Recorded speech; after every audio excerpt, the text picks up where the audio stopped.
Thank you for joining our program today. We have a very special guest, Professor Stephen Fenves. Stephen Fenves was 9 years old in 1941 when the Nazis invaded his home country of Yugoslavia. For the next 3 years, his family home was overtaken by Hungarian soldiers. At 12 years old, he was forced into a ghetto and then survived Auschwitz and other experiences that he will detail for us. I definitely want to hear it from him. He was a young teenager at the end of the war. Stephen immigrated to the United States, served in the United States Army, and went on to earn a doctorate. His academic career led him to Pittsburgh, where until 2009, he served as university professor of civil engineering at Carnegie Mellon University. While in Pittsburgh, he was part of the founding of the city's Holocaust Survivors Organization, serving as president for several years at the time of the founding of the Holocaust Center of Pittsburgh. Professor Fenves retired in 2009 and now lives in Rockville, Maryland, where he volunteers with the United States Holocaust Memorial Museum. Welcome. Thank you for telling your story today. We all look forward to hearing it. And to begin, we want to hear about your life before the Holocaust, and then you will lead us from there. Thank you so much for being here. Thank you, Lauren. I would like to use a few slides to illustrate my life before the Holocaust. I was born in a town called Subotica, which previously was called Szabadka, because the Greater Hungary, outlined in the red, was cut severely after the Versailles Treaty, and Subotica became part of a new country called Yugoslavia. So I was born in a country that was only 12 years older than I. The best period of the country, of the city, was under Hungary, from the time in 1863 when Jews were emancipated in Hungary till First World War. City had about 100,000 people, of which about 6,000 were Jews. Half of those belonged to the large progressive congregation, with the synagogue shown. I have to replace this slide.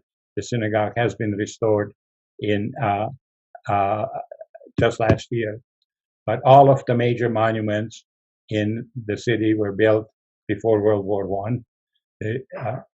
And many of them were designed by my mother's uncle, the architect, Jakob, in this flamboyant secessionist style. We lived across the street from the synagogue. This was called the Minerva building, after the publishing house. My aunt and uncle lived on the ground floor. We lived on the second floor. The editorial offices of the newspaper were next to us, and the business offices were on the ground floor on the other side. My mother was a graphic artist. This first picture is from her days when she studied in Vienna. She was a well-known artist.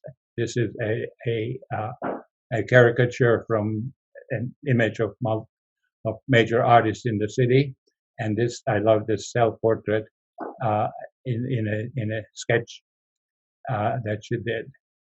Just as an illustration, here are a couple of her one lithograph from Venice, one etching from Florence.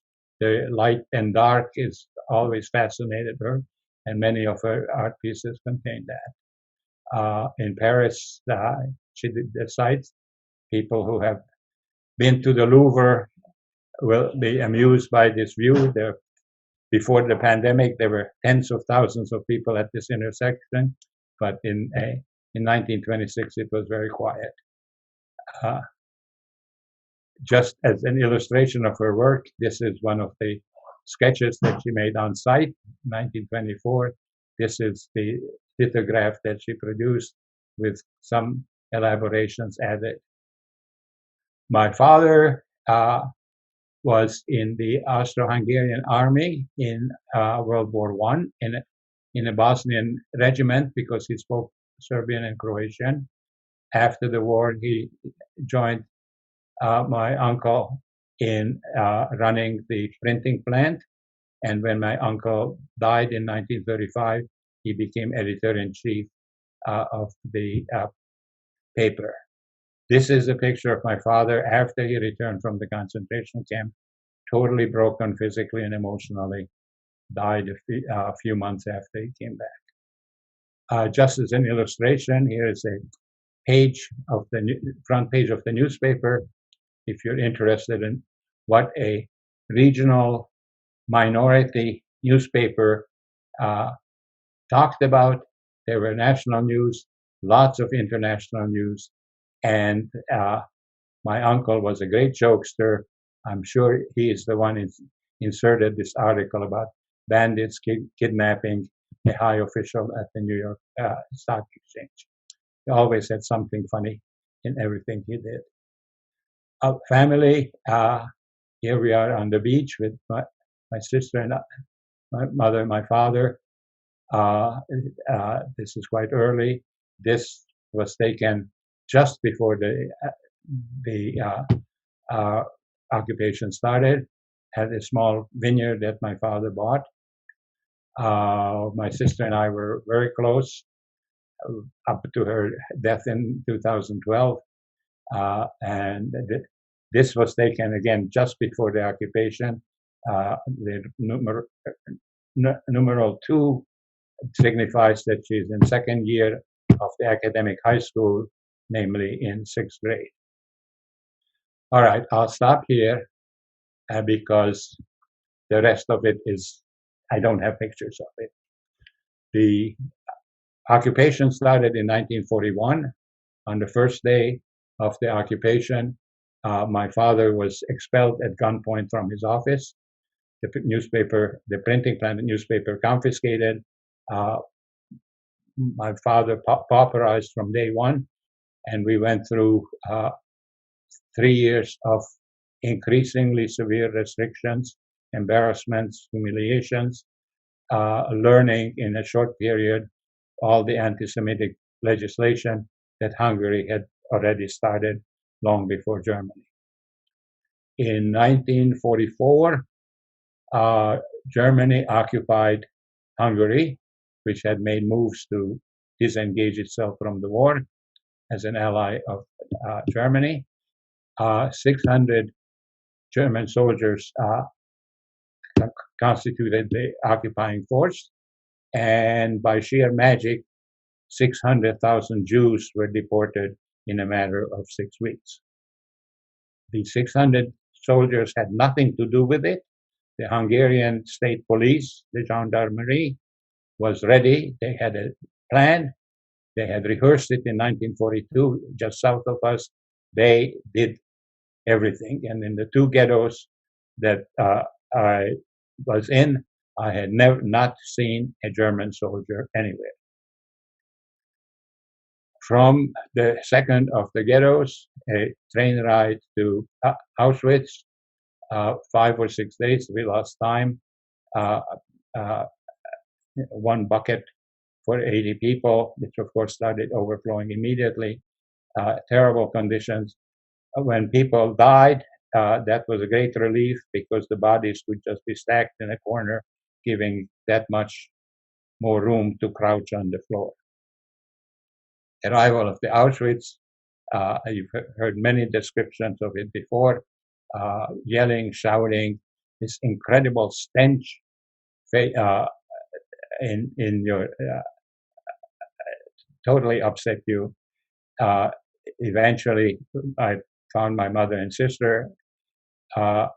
Eventually, men and women were separated, and then in the group of men, a officer with white gloves were directing people right and left. I had no idea what right meant or left meant, but I was sent that way. Eventually, after hours and hours, still no food, still no drink, showering, stripping clothes, shaving off all hair. Eventually, we were given some clothes and marched into a barrack in one of the compounds.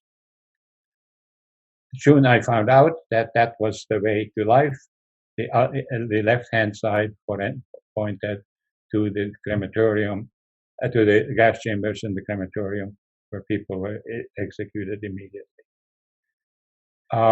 Auschwitz I can compare to the big stockyards in Chicago, Kansas City, where thousands of cattle are stocked, waiting to be killed.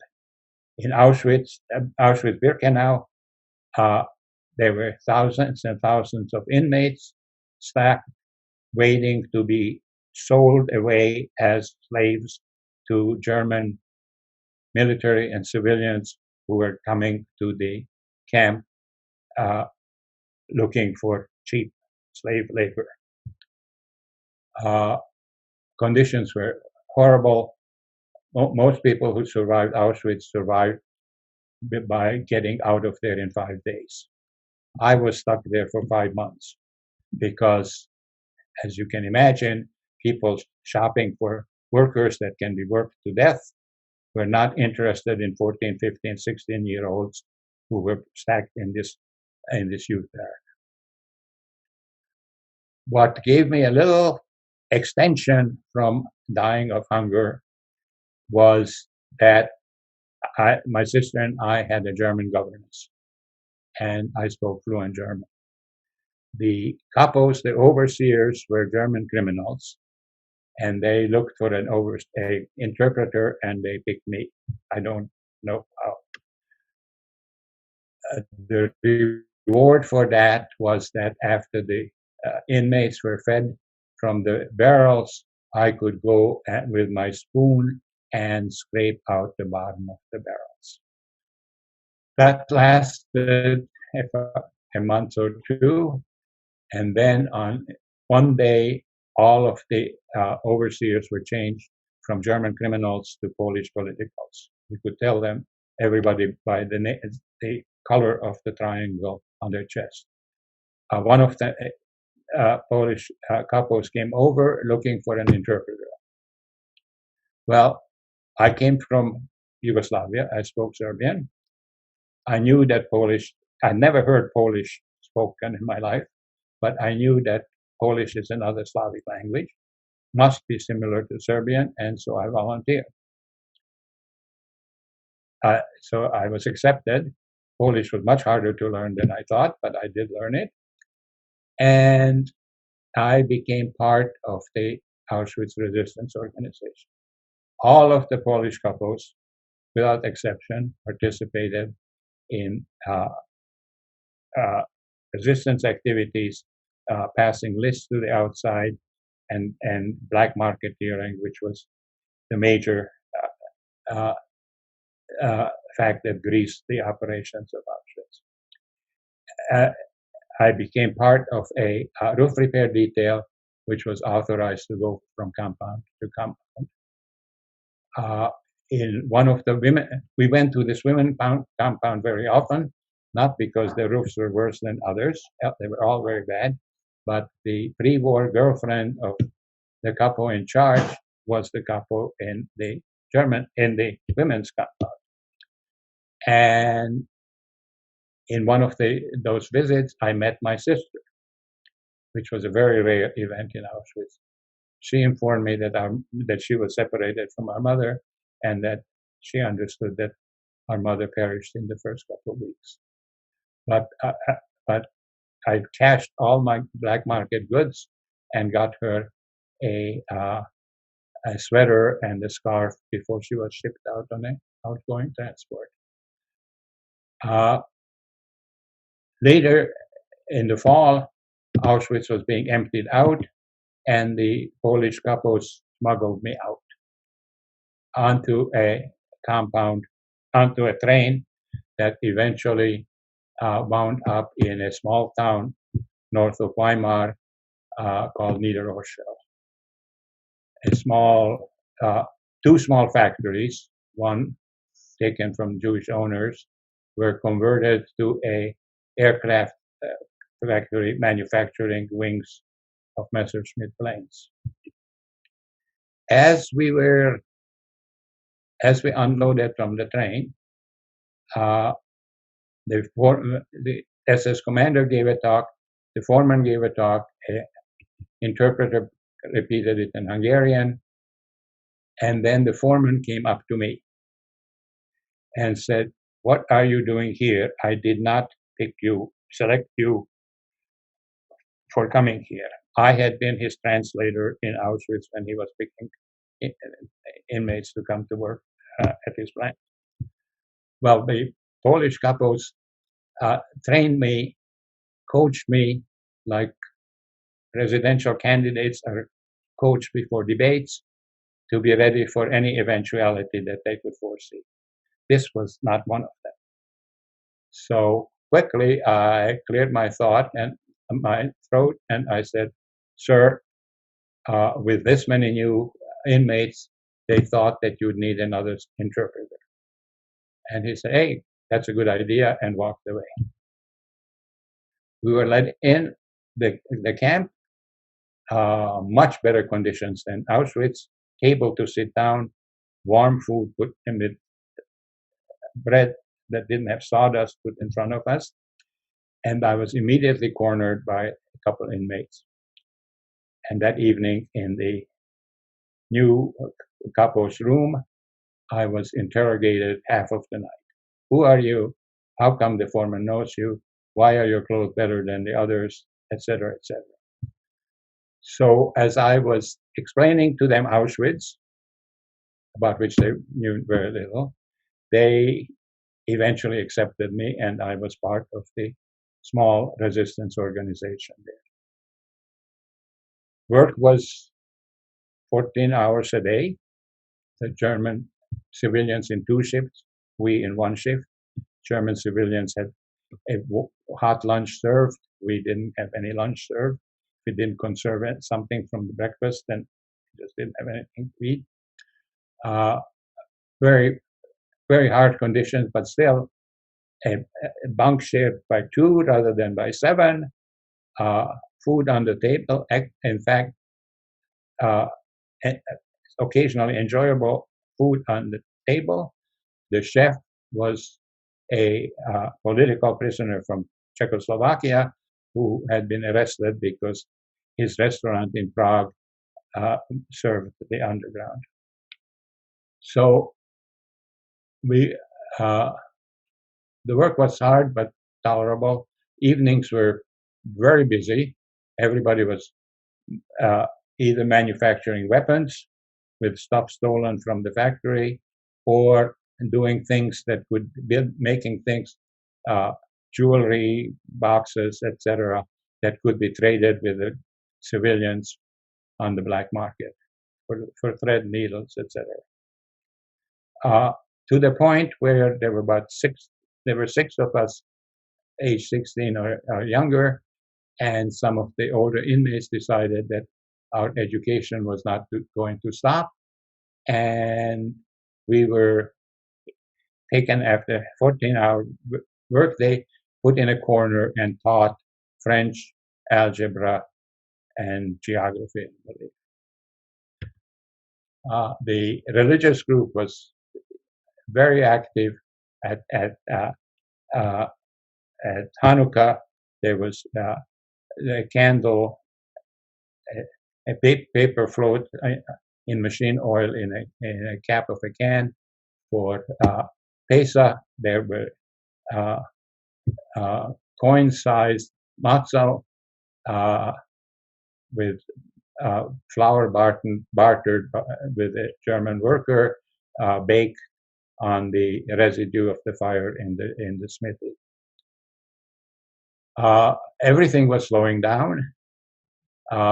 The war was having its effect. One effect that we could really count: we had 2 air raids a day. American bombers flying east in full formation in the morning, which we cheered. In the afternoon, they were coming back, always in missing man formation. The planes that were shot out were not replaced in the formation, and we cried. I still cry when I think of that. We were producing less and less complete wings. Eventually, supply exit line was bombed. We just dumped the half-finished planes in the snow. On April 1, 1945, we were ordered to march out. And we undertook a 10-day death march to Buchenwald. Very painful, very hard to do. A lot of people died, shot in the on the side of the road if they couldn't continue. A lot of people tried to escape. It was very, very disheartening to see them brought back in the morning by the farmers around who caught them, shackled them with barbed wire shackles, and then waited, looked anxiously until the guards shot them in front of us. So with all of this, we arrived in Buchenwald on the night of the 10th.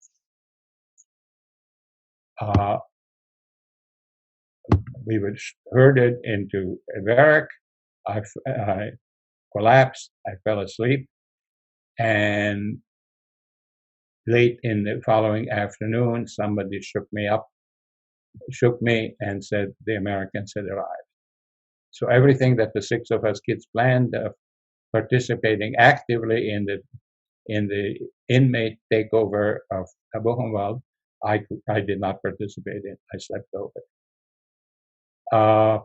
Cut the story short, I was in an American field hospital for months, recuperating, was sent back to Yugoslavia.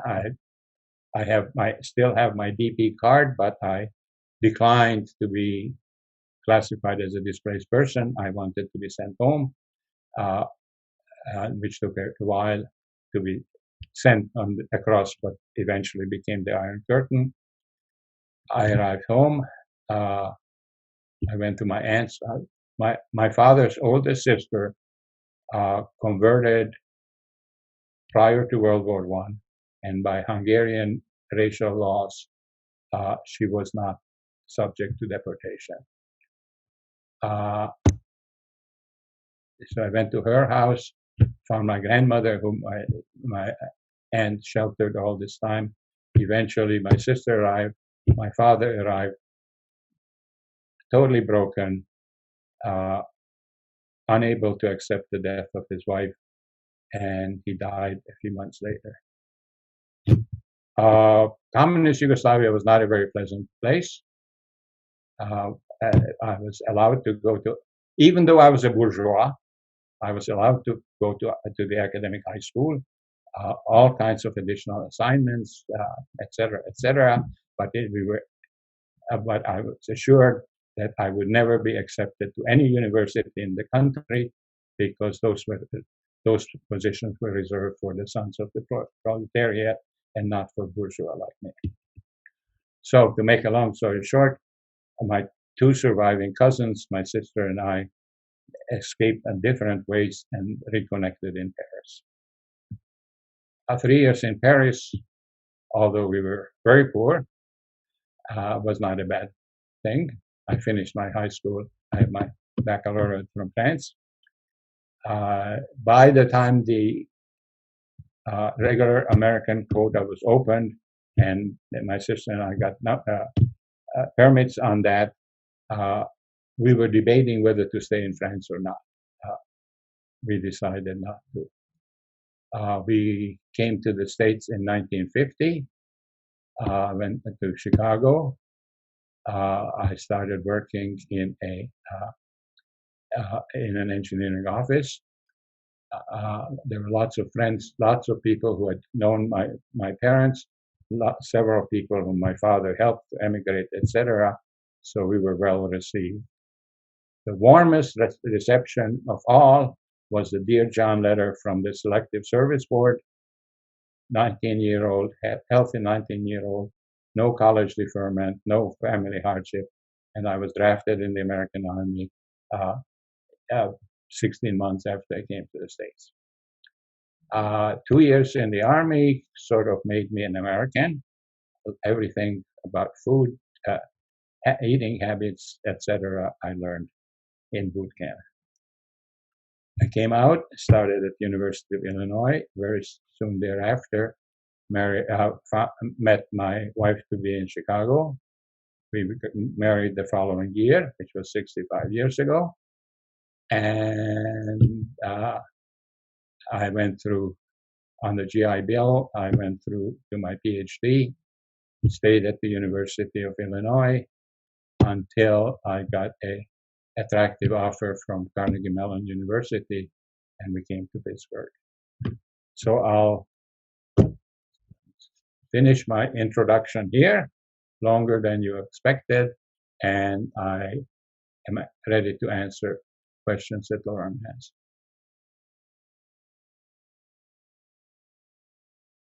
It's the right length of time. So not for a second was it longer than I wanted it to be. It was I could have heard you for hours.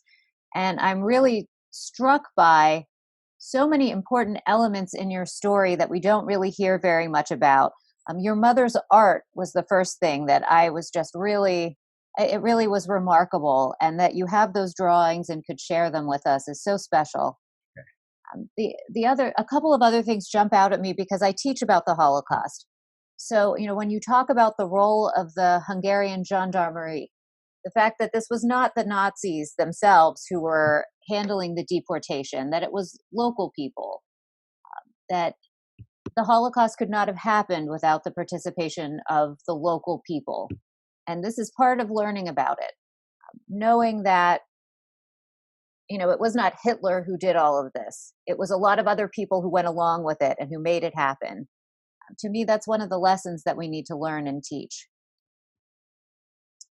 I really like that your story talked about still observing Jewish holidays under terrible conditions and being part of a school, and the courage that you had, the incredible courage that you showed in being involved in resistance and being fast on your feet so that you could explain why you were places where you were not expected to be. It's really remarkable.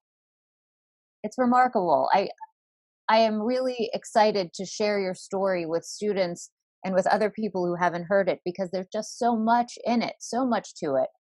You really did remarkable things as a very young person. So I couldn't go on with this conversation without saying that. What a story. Thank you. What a story. Yes. Since you mentioned my mother's art, I skipped one thing. All right. I was going to say at the end what was left. This is all that's left in the cemetery. The tomb for my uncle, this beautiful Art Deco piece that my mother designed, is now blackened with these crude inscriptions of my names of my aunt, my cousin, my father, my mother, and where they died. While we were being deported, my mother's former cook, whom we had to let go 3 years earlier, joined the looters and looted stuff for herself. She took my mother's recipe book, which is now at the Holocaust Museum, which was exhibited in some where neighbors exhibit. On one visit in 1995, I found this small piece of stained glass in a junk pile in the derelict museum. The window is now reconstructed, rebuilt, and my grandson and I pieced together of where the shard I have came from. Okay. But this is the time to talk about the art. Our cook went in and took my mother's cookbook, a small diary of her children's development. I'm sorry to say, about 2.5 years of my sister's life, less than 6 months of my life, but that's normal for second born. Second born, right. But then she went in my mother's former studio, found a folder, and stuffed in it all the art on paper that she could find. And no oil painting, nothing of that sort, but etchings, lithographs, enormous amount of schoolwork, and work on her travels in Europe, and that's what we have. Altogether about 250 pieces, which are destined to be distributed to the 15 members of the third generation after her. So how did you get the cookbook back? We were hell-bent to get out of there because people waiting to loot the place were yelling at us, cussing us, spitting at us. So we were not aware that our cook was there, but she went in and took that. When we got home in 45, she returned it to us. When we left in 47, we left it with her, and it was the early 60s that she finally packaged everything and got permission to send it out of Yugoslavia. That's remarkable. And these are stories like this that, you know, the artifact is with the Holocaust Museum, and now that story is kept and is recorded. It's so important, and this is something, again, that we think about with museums and what they teach students and what stories an object can tell. That's really remarkable that she took that and kept it for you and was able to get it back to you. It's a remarkable story. Yeah. Wow. You know, if I have been tempted to nominate our cook for righteous among the nations, but number one, I no longer remember her last name, so I don't know what to do. Number two, there were no life saved involved, Right. and that's not the first criterion of Yad Vashem. So there's no way of recognizing her. Right. And I don't think there's recognition for people who kept precious objects. It's really if you saved a life. Right. Oh, that's such a valuable story, and what a thing to have that. Okay, so I want to move on to some questions. All right. And we heard about how you came to Pittsburgh for a faculty position at Carnegie Mellon. And as I mentioned in my brief intro, you were involved in the early days with the Holocaust Survivor Organization in Pittsburgh and with the founding of our center. Yes. So I wanted you to reflect for a minute on what that was like. Well, just a second.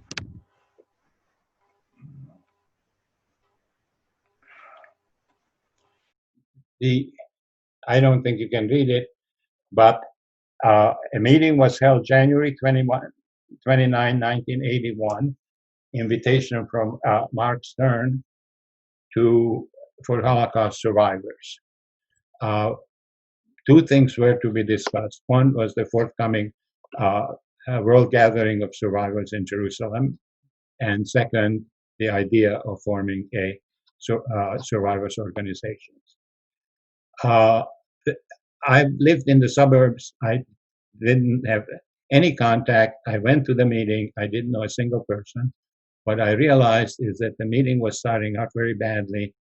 I won't mention names, but between two people claiming that they were the organizers. So I stepped up and I said, nobody knows me. May I serve as moderator for the evening, and let's get these things resolved.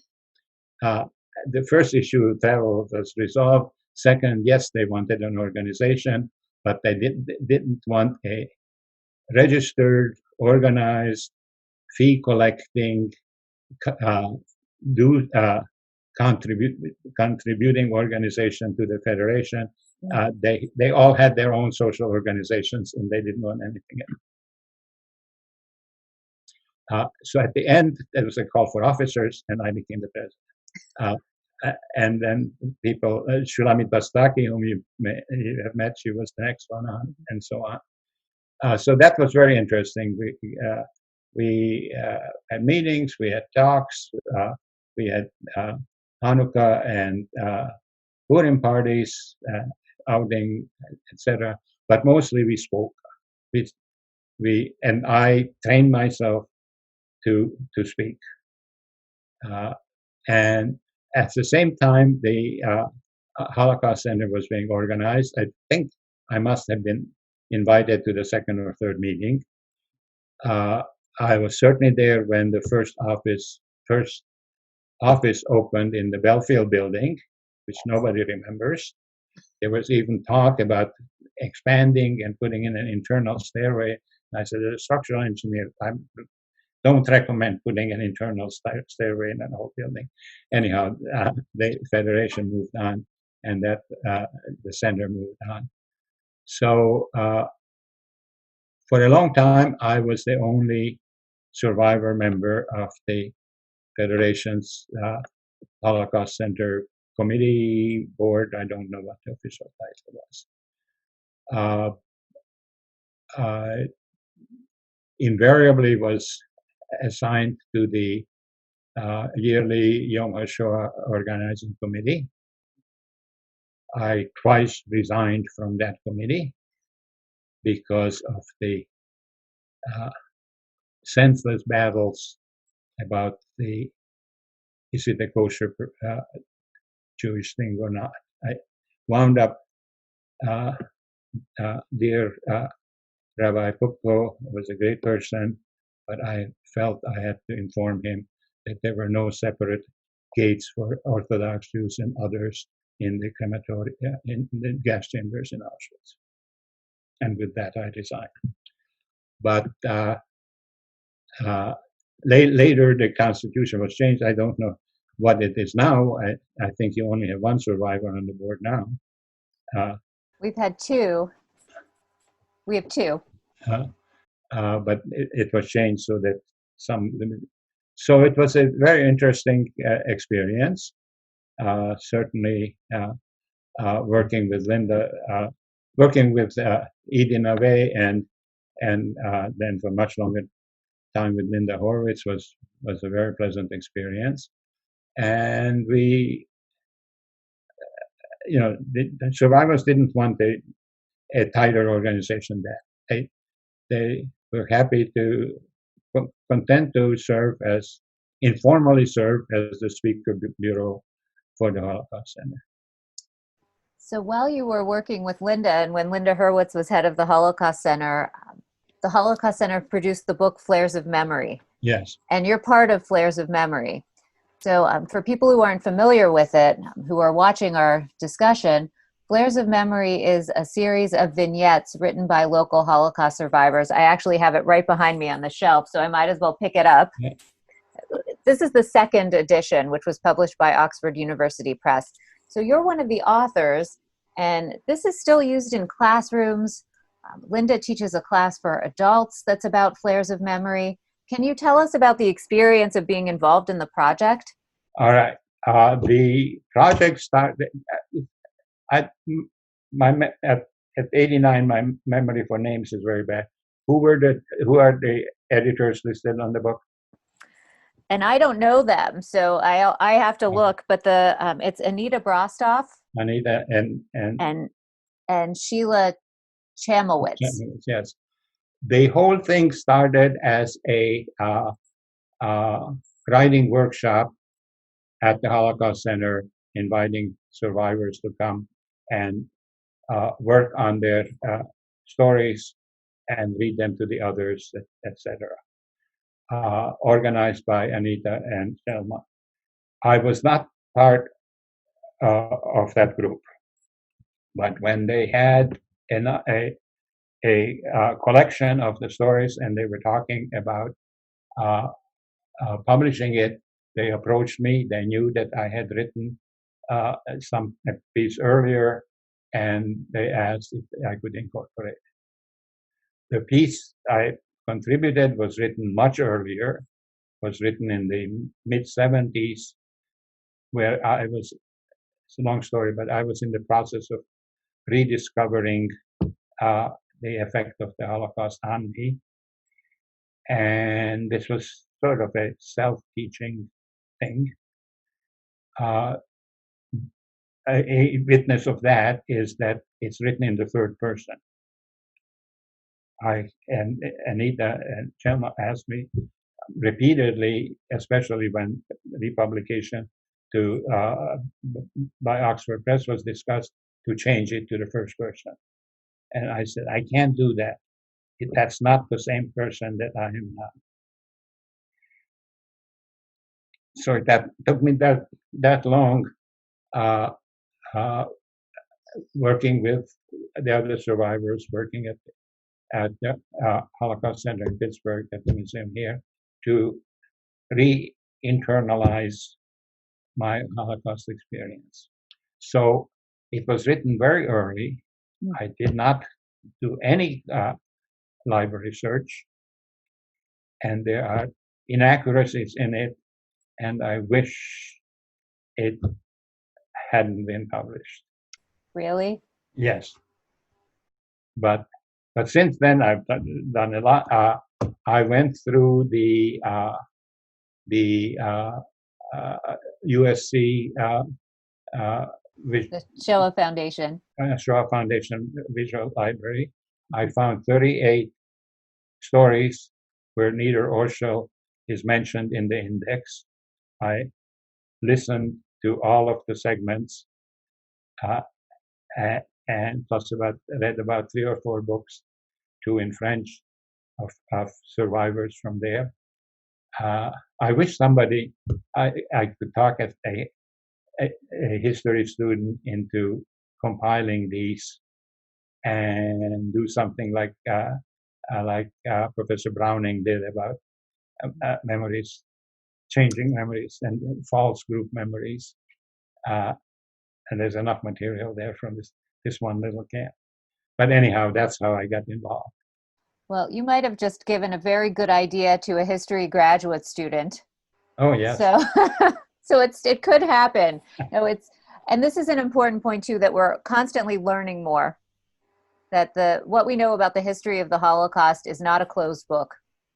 There's always more to learn about what really happened, how people have remembered it, how memory of one person influences other people.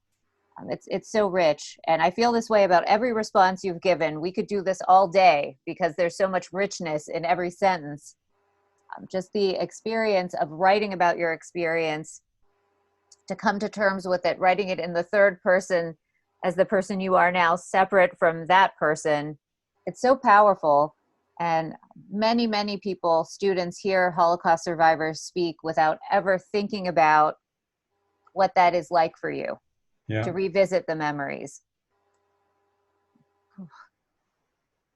So now you're very active with the Holocaust Memorial Museum in Washington, D.C.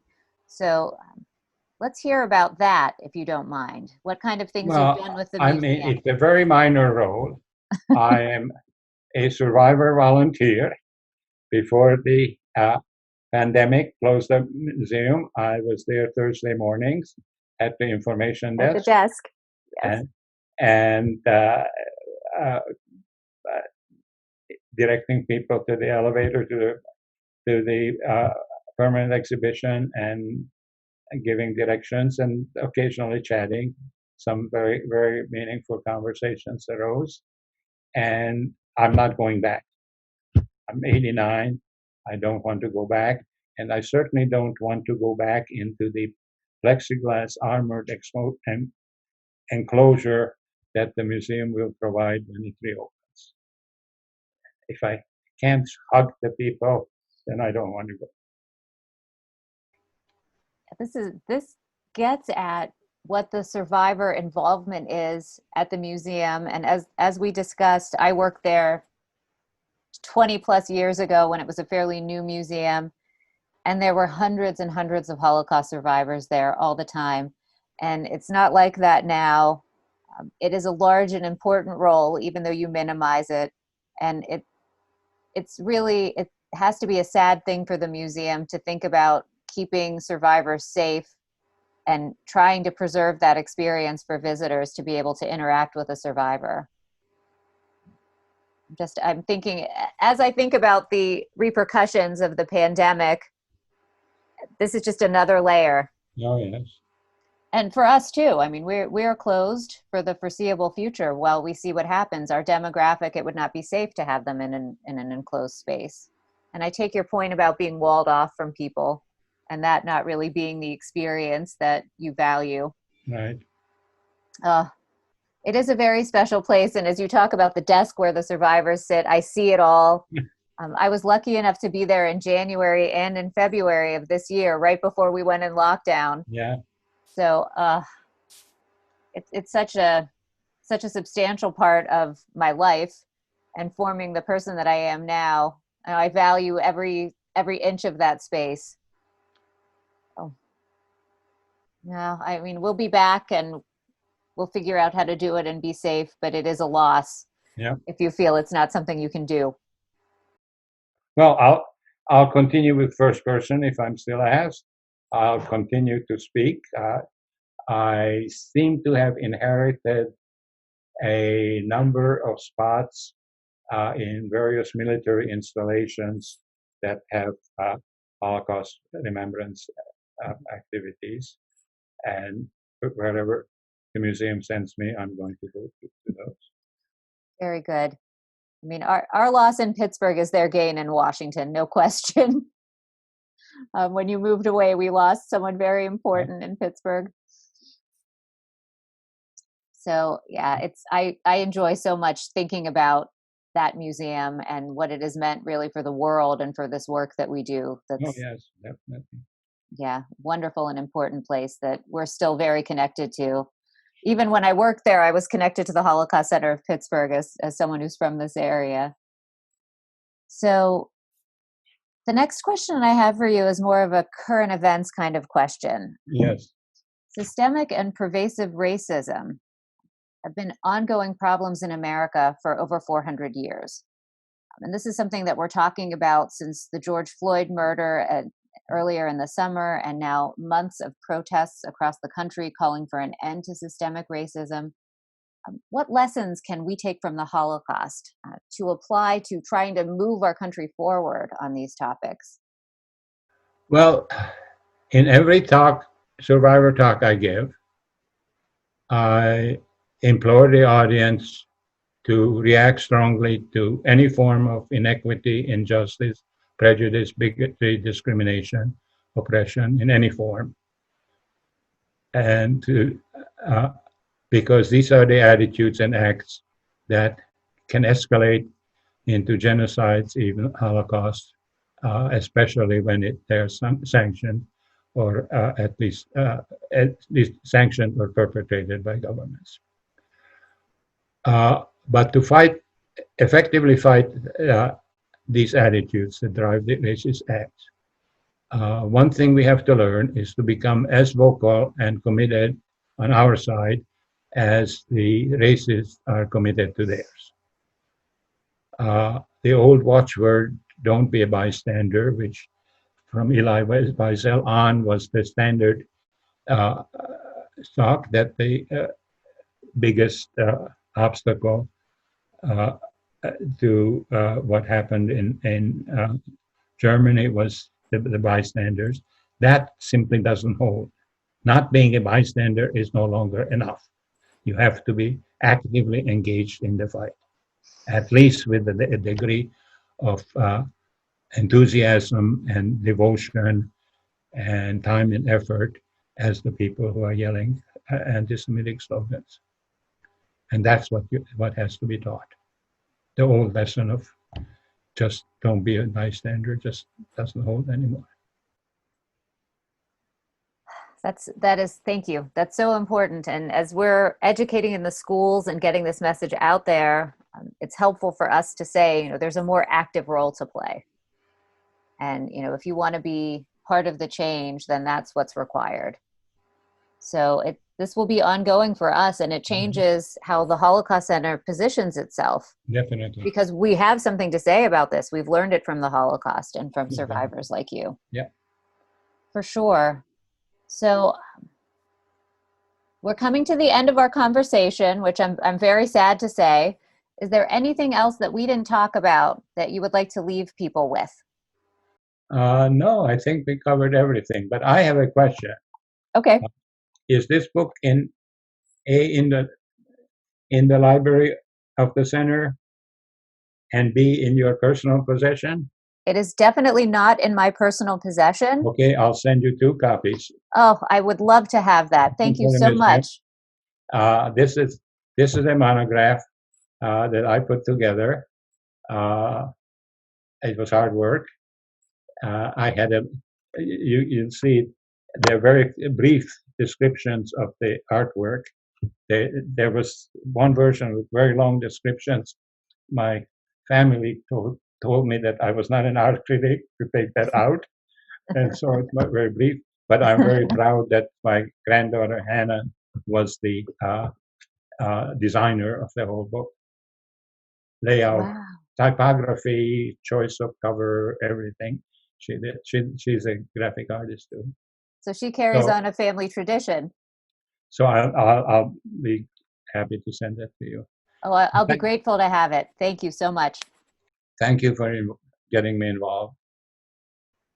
It's Professor Fenves. It is an honor and a privilege to spend this time with you. And I'm so glad to have you back in the orbit of the Holocaust Center of Pittsburgh. Oh, thank you. It's wonderful. Thank you.